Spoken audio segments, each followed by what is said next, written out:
Assalamualaikum warahmatullahi wabarakatuh. Bertemu kembali dengan channel YouTube Kanda Data, Ekonometrika dan Analisis Data.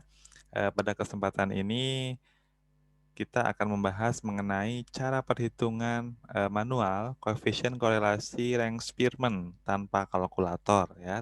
Tentunya kita kalau tanpa kalkulator butuh alat hitung ya, tapi kita tidak menggunakan software alat pengolah data ya.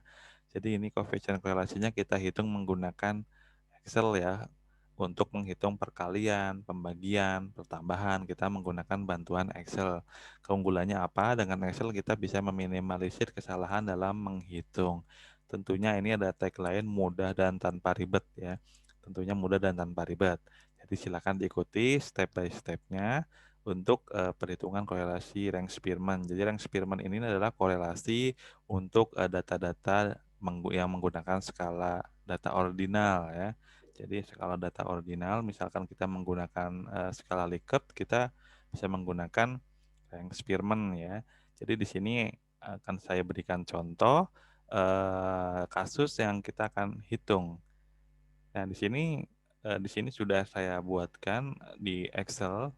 Di sini ada 20 responden. Jadi ini sebagai contoh, nanti teman-teman bisa menggunakan responden sesuai dengan kebutuhan ya. Di sini ada 20 responden, ada dua variabel yang akan kita korelasikan. Jadi di sini ada RC ratio.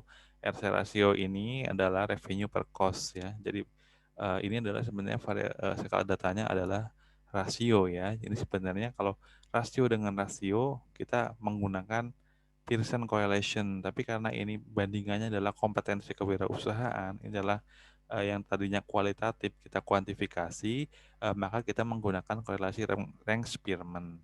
Misalkan di sini variabel yang dihubungkan yang kualitatif atau skala ordinal tadi ya, itu kalau dua-duanya skala ordinal kita menggunakan Spearman, atau kalau salah satunya ordinal kita bisa menggunakan Spearman, tapi kalau dua-duanya skala rasio kita menggunakan Pearson correlation ya. Jadi bedanya itu yang perlu kita perhatikan. Jadi di sini ada data-data yang sudah ada. Kalau untuk kompetensi kewirausahaan ini adalah skor-skor ya, penjumlahan skor-skor dari masing-masing pertanyaan yang menggunakan skala Likert. Jadi kompetensi kewirausahaan itu diwakili oleh atau direpresentasikan oleh beberapa variabel yang kita skorkan dari 1 sampai 5 ya. Jadi ketemu skor ini. Nah, di sini saya untuk rumusnya ya, saya mengambil juga dari buku Kotsoyanis 1977 ya, bahwa untuk korelasi rank Spearman ini sama dengan 1 minus 6 kali sigma atau jumlah ya DI kuadrat per N dikali N kuadrat min 1. Ya, ini rumusnya. Kemudian di sini juga saya tampilkan output uji rank Spearman dengan SPSS untuk data yang di atas tadi ya. Jadi di sini ketemu koefisien korelasinya atau correlation coefficient-nya adalah 0,861 dengan p-value-nya adalah lebih kecil dari 5% ya, atau lebih kecil dari 1%, bahkan jadi sangat signifikan ya, dengan ini tanda Aster 2 ya. Baik, jadi kita ingin menguji apakah hasilnya sama enggak di sini nih. Sama atau enggak.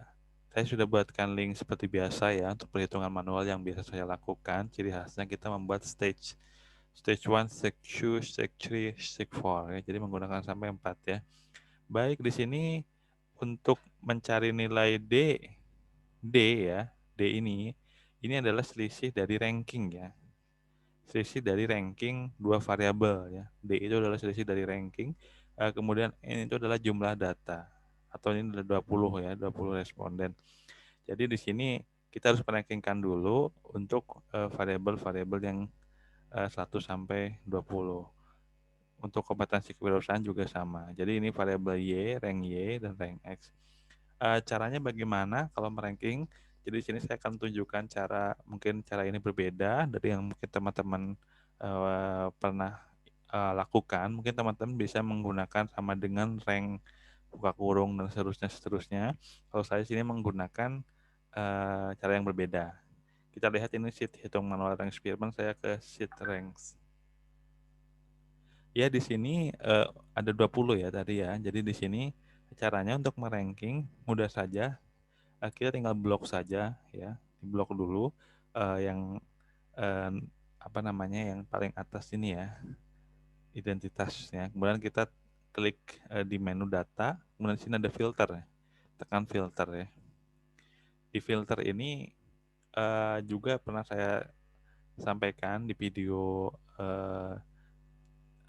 ada di Kanada Data ya. Silakan dicari video-video untuk filter data ya, atau untuk yang terkait dengan menata data, kemudian tabulasi data. Itu ada, silakan dicari. Jadi di sini ketika sudah sampai di sini kita rank Y. Rank Y berarti kita tinggal urutkan saja ya. Yang penting kita konsisten, misalkan kita untuk Y dulu. Kita urutkan, kita klik ya pojoknya. Ini ada dua pilihan, sort smallest to largest atau sort largest to smallest. Jadi kalau dalam istilah ascending atau descending. Tapi kalau kita misalkan sort smallest to largest, jadi yang Y itu kita klik ini, yang X juga sama. Jangan yang ini smallest to largest, yang satu largest to smallest, nanti hasilnya bisa saja salah ya. Makanya kita coba yang pertama dari nilai, misalkan dari nilai terbesar ke nilai terkecil. Nilai terbesar kita kasih skor yang kasih ranking yang paling tinggi ya misalkan ya. Oke. Nah, otomatis sudah ada ya. Kita lihat ya. Sudah ada. Kemudian kita tulis ya rankingnya ya, sesuai urutan ya. Kita blok, kemudian kita tarik, ini teori yang biasa ya. Sudah ada 20 ya, ranking 1 sampai 20. Jadi sudah ini berurutan dari nilai terbesar sampai nilai terkecil. Apakah ini sudah selesai? Belum ya. Jadi belum selesai. Jadi kita perlu melihat dulu di rankingnya itu ada data yang sama atau tidak. Ya, kalau ada data yang sama, kita lihat dulu ya. Ini tidak ada, tidak ada, tidak ada, tidak ada, tidak ada. Kita lihat. Nah, ini ada ya. Saya berikan warna kuning ya. Nah, kalau ada data yang sama, berarti 12 dan 13, berarti kita ambil nilai titik tengahnya. Ya, atau kita jumlahkan 12 dengan 13 sama dengan 25 dibagi 2. Ya, berarti nilainya adalah 12 setengah. Jadi kita 12 setengah, yang bawah juga 12 setengah. Jadi caranya seperti itu. Ya, sudah, ini tidak ada yang ketinggalan. Oh, ini ada lagi yang sama ya. Saya kasih warna berbeda. Oke, 183 nih 14 dengan 15. Nilai tengahnya ya. 14 tambah 15 sudah 29 dibagi 2 adalah 14 setengah. Jadi caranya cukup tidak susah. Kita tinggal 14 setengah cara merankingnya ya. Sudah, kita lihat lagi. Tidak ada ya. Sebenarnya nanti ada cara ya. Cara misalkan kita ingin mengetahui dengan Excel ya. Cara misalkan yang sama angkanya kita bisa ketahui ya, tapi ini karena melihat waktu terbatas ya, jadi kita langsung saja ke esensi yang akan disampaikan dalam video ini. Jadi kita cek semuanya sudah tidak ada lagi. Kalau sudah tidak ada lagi, kita bisa